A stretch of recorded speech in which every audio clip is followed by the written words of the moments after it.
Welcome to the deep dive. Forget scrolling through endless articles.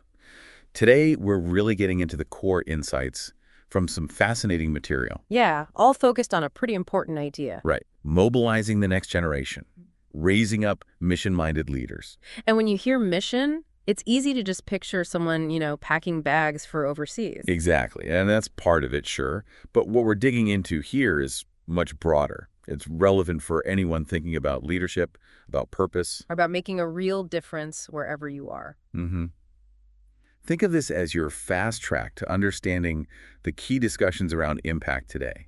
We've looked at sources covering, well, quite a range, from the Great Commission itself. All the way to digital tools, cultural leadership. And the real challenges, the costs involved in living out your beliefs today. Our goal is just to pull out the key nuggets, give you a solid handle on these themes. And right away, one big idea jumps out, doesn't it? It really does. This isn't just about like a church program you sign up for. No, the material argues pretty strongly that this whole concept of mission, it's actually part of God's very nature. Okay, let's unpack that. This foundational idea that mission starts with God.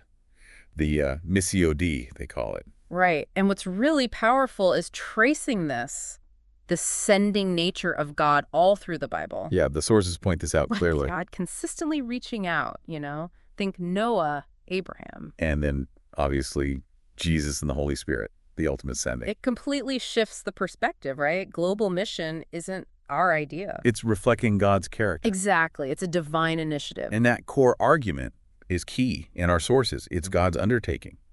So when you see God as this sending God, it changes how you see your own place, your own role. Yeah, it's not just occasional acts. Being sent becomes like a lifestyle of obedience. Whether that's local with your neighbors or global in a totally different culture. Crucial point. And the sources even talk about the sending impulse before the fall. Oh, interesting. So not just a reaction to sin. Right. Presented more as an inherent part of God's desire to connect, to share himself. And then the Trinity comes into play. Yeah, you see the dynamic. Yeah. The Father initiating, the Son embodying that mission, being sent. And the Spirit empowering us, sending us out. It's this deep, ancient rhythm of sending, as one source put it. And it connects right back to Genesis, to the creation mandate. More than just procreation, right? Yeah, it's about reflecting God's image by engaging with stewarding creation. Yeah. Being involved. Exactly. So, okay, with that foundation, it's clear the world where this mission happens is, well, it's constantly changing. Oh, definitely. The sources highlight some major shifts, some real challenges for leaders today. Big ones. We're talking about, a post-Christian West in many places. The digital age impacting absolutely everything. Global migration, people moving everywhere. And the really vital rise of indigenous leadership, leaders from within their own cultures. So important. And then the sobering reality, the cost, the potential danger of discipleship in some parts of the world. Yeah. And what comes through loud and clear is the need for leaders to have both theological depth and real wisdom, adaptability. You can't just have answers. You need to apply them in these complex, shifting contexts. The old models, often Western-led, they're giving way, aren't they? To empowering local leaders who just get their own culture. Inherently. Make total sense. Who better? And then there's the whole digital world. It's completely changed communication, relationships. Yeah, the sources stress needing digital fluency. Yeah. Using the tools effectively. But also keeping it real, Relational authenticity is still key in how we connect. So given all that, this dynamic environment, how do we actually mobilize the next generation for this broader mission? Well, the sources lay out a kind of strategic framework. And it starts with a really solid grounding. In biblical conviction, right? Understanding the whole. Exactly. Genesis to Revelation. Seeing that mission isn't like an optional extra. It's central to following God. And there are practical ideas offered. Things like intentionally teaching the theology of mission. In churches, in discipleship. Yeah. And encouraging young leaders to study the lives of those who've gone before. Missionaries, innovators. Learning from that legacy. And another thing the sources bring up, which feels really important, is preparing people for hardship. Yes, for perseverance. It's not always easy. We need to equip the next generation for challenges, build resilience. And that involves things like teaching a solid theology of suffering. Not shying away from it. Right. Providing mentorship from seasoned people who've been through things. And fostering really deep, consistent prayer lives. That's the anchor. Inner strength, not just outward hype. Okay, so the sources also push us to rethink how we define mission and even success. It's moving beyond just counting heads, isn't it? Oh, absolutely. There's a strong call to shift from focusing only on numerical growth To looking at lasting, holistic impact. How are communities really changing?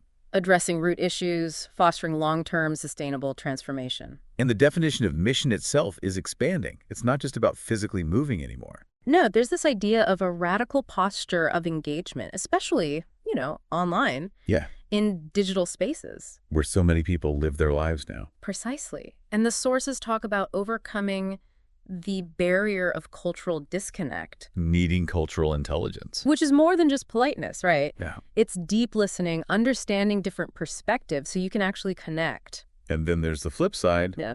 the barrier of digital ignorance. Yeah, you just can't be effective today without some level of comfort, some competence in the digital world for outreach, for discipleship, And the whole approach is shifting too, from that older sending model where maybe Western groups took the lead. towards more of a partnering model. Exactly. Investing in, empowering, walking alongside local leaders within their own communities. Which links back to that cultural intelligence point. Local leaders know best. Right. And finally, there's the barrier of discipleship deficiency, meaning that first contact is just the start. We need ongoing relational discipleship to help people really grow deep roots. Got it. Okay, so considering all this, what's the role of the church in this changing picture? The sources use some powerful language here. The church as echoes of the divine sending. Like a living embassy of heaven on earth. I like that. Yeah, not static, but active, representing God's kingdom now. And the Great Commission, Matthew 28, is obviously central. The blueprint for the church's life and action. It's presented as the core identity, really. And the early church in Acts is held up as a model, right? That kind of radical engagement. Always interacting with the world around them, living out their message. And the point is, this missional call isn't just one department of the church. It should be woven into everything. Worship, teaching, fellowship, service, all of it should have this outward focus. So practically, what does that look like for a church today? While actively cultivating that missional mindset in everyone, making outreach natural. Rethinking worship and service to be more focused outwards. Yeah, and really empowering every single member to see themselves as sent into their daily lives, their jobs, their neighborhoods. Becoming a church without walls, kind of. Exactly. Prioritizing equipping and sending people out, not just gathering them in. Okay. Now, this idea of a sending God, it's not just New Testament, is it? The sources trace it back further. Oh, yeah, absolutely. It's right there in the Old Testament covenants. With Noah, Abraham, Israel, David. These weren't just random deals. They were progressive steps in God's big redemption plan. All leading up to the new covenant in Christ. Think about Abraham's call in Genesis 12. It wasn't just for him. It was, all nations will be blessed through you. A global scope from the start. And the church, sharing in that faith, inherits that call to be a blessing to the world. And then there's the kingdom of God. Right. The sources explain it's not just future hope. It's here now through Jesus. That already but not yet reality. And the church acts as ambassadors of that kingdom, bringing little glimpses of God's rule, his values, into today. And those kingdom values redefine power, don't they? Totally. It's not worldly power. It's humility, love, justice. And the goal isn't just saving souls, but the renewal of everything. Which brings us right back around to the Great Commission again, Matthew 28. The sources really hammer this home as the culmination of Jesus' work on earth. And the core mission for the church, grounded in his authority. All authority, therefore go. The scope is massive. All nations. And it's active. Go, engage, move towards people. And make disciples, not just converts, but lifelong followers, teaching them everything. And that amazing promise right at the end, I am with you always. The power source for it all. We're not alone in this. And the message is clear. This isn't optional. It's our identity as believers. And it's not finished. Okay, so for someone listening, how do we actually align ourselves with this huge divine purpose? It can feel a bit overwhelming. That's where the Missio Dei idea becomes really practical. God's already working. So it's about joining him, not starting our own thing. Exactly. He invites us into his mission. It shifts the question from what can I do for God to where's God working and how can I get involved there. It means letting go of our own agendas, finding our place in his bigger story. The sources use biblical examples, right? Abraham, Moses, Paul. Their willingness, sometimes their resistance at first. It shows that process of surrendering our plans to God's call. So practically, how do we figure out God's mission for us? Well, the sources suggest things like seeking God's presence through prayer, really digging into Scripture to see his heart, Listening for the Holy Spirit's guidance. and also learning from the global church. What are others seeing and doing? It's multifaceted, Mhm. personal connection and community input. And the driving force ultimately should be love, right? Love for God, love for people, Not just duty or obligation. right? It's about moving mission from being just another program. To a fundamental reorientation of who we are, rooted in covenant, kingdom, sending, personal alignment. So $1 million question. How do we move from just knowing this stuff to actually doing it? Yeah, from head knowledge to embodied action. Hmm. The sources are clear understanding isn't enough. No. Tangible action is required. So for individuals, what does that look like? Things like intentional prayer focused on God's global work.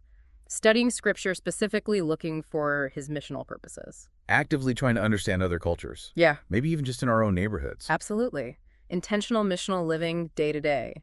How we talk, how we show hospitality, how we serve people around us. And supporting those who are on the front lines cross-culturally. Definitely. And then for churches, how do they shift from just having mission programs to being truly missional cultures? Big question. It involves things like fostering a prayer-fueled culture, always lifting up the world's needs. Integrating that missional lens into all discipleship. Right. Prioritizing equipping and sending people out, not just keeping them busy inside the walls. And maybe rethinking success, moving beyond just attendance numbers. Exactly. Focusing on outward impact, community transformation. That's a huge shift. It really is. A fundamental shift in thinking and operating.